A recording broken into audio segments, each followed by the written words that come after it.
So I did it again. I guess this thing just stops around 12 minutes or so. So I was in Salisbury at the time uh, when I made my discovery. I guess you call it that. It was the discovery, and Salisbury did not take it well.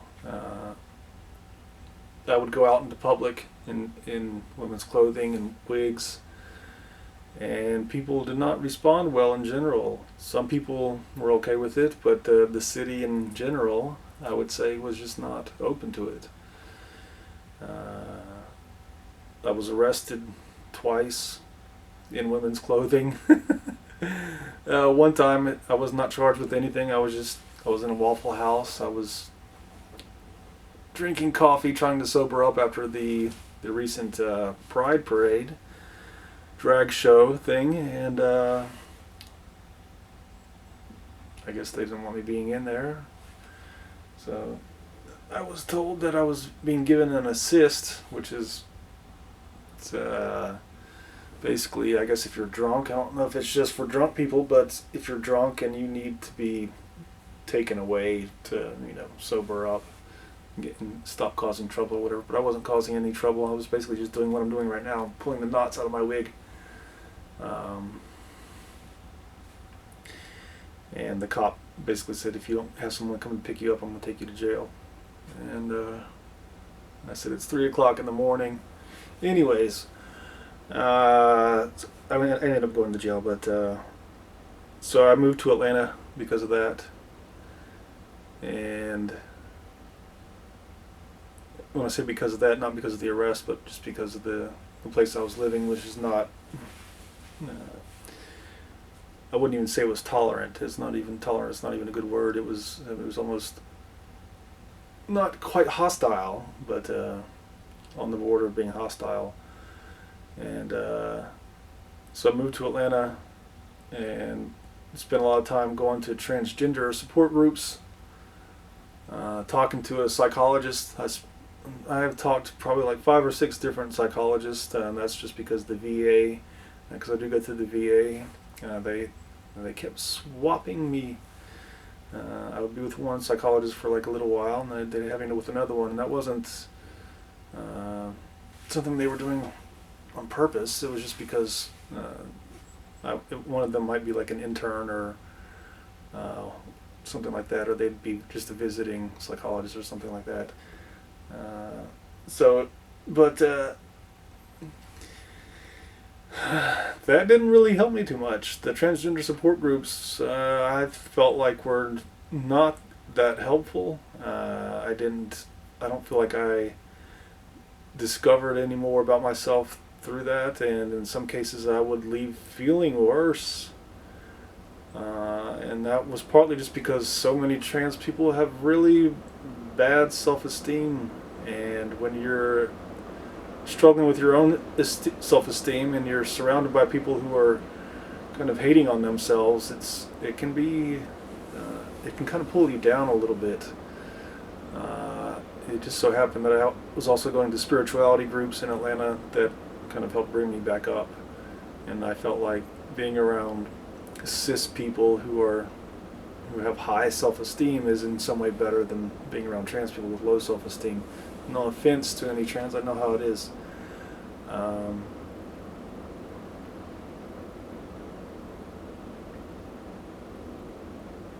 The psychologists didn't really help me all that much. It was nice to have someone to talk to. I mean, the therapy for me seeing a psychologist was just to have someone to talk to, that I could talk about whatever I wanted, not be afraid of being judged.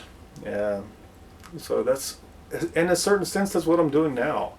I mean, I'm treating this as though you're my psychologist in a way, and I'm not looking for a response necessarily. I'm not looking for advice. This is what I did with my therapist. I would just go in and talk. So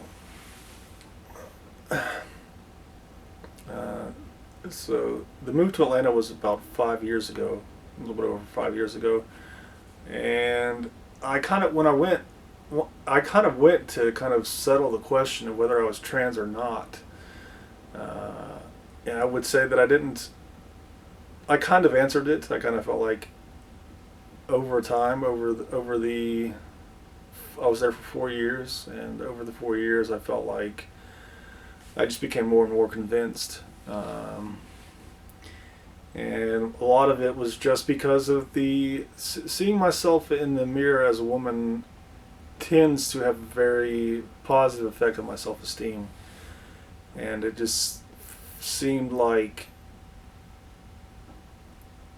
I was putting pennies in the bank, so to speak. It was like every time I would have something like this, where I'm putting a wig on, or and maybe interacting with people, or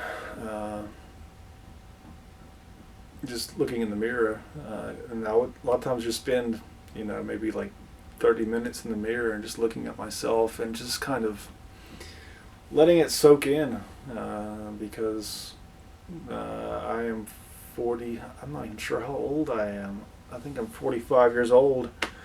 When I had the discovery, I was probably 38, 39, which means that for 38 years or more, I had this idea that I was a man. Like I said before, I was kind of like, I'm not a man, but it was more in the sense that I'm not a real man. I'm just a kind of a wimp, I guess. And I didn't think of myself as physically a wimp. It was more of like emotionally a wimp. I was very sensitive, and got my feelings hurt very easily, and that kind of thing. Things that would make me mad that probably would not make other people mad, and that kind of thing.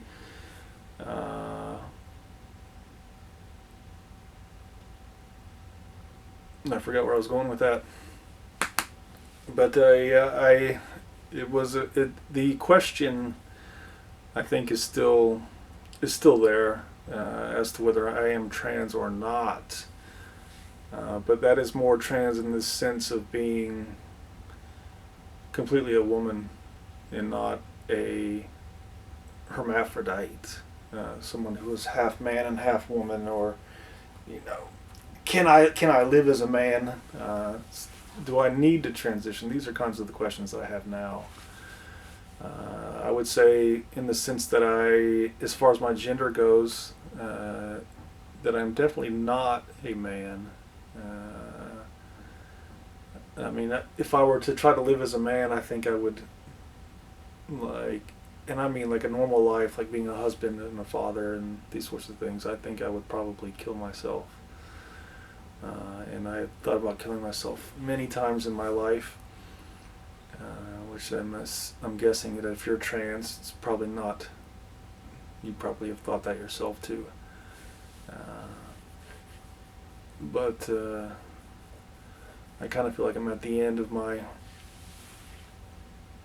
I think I might have fulfilled my aim of explaining how I came to the idea that I'm trans.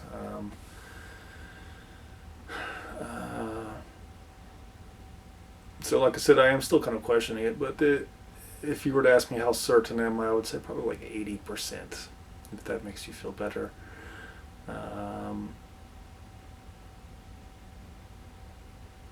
And it is, I don't know. I don't know if it's,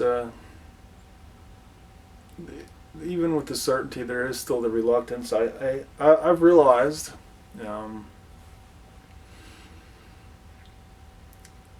that I was more of a misogynist than I thought I was. I used to think of myself as being almost a feminist in a way compared to a lot of people. I felt like women deserved more worship than they got. They deserve more. But when it kind of came to the thought of me actually living as a woman, I was very terrified. I mean, the thought of being a wife to me is one of the most humiliating things that I can think of.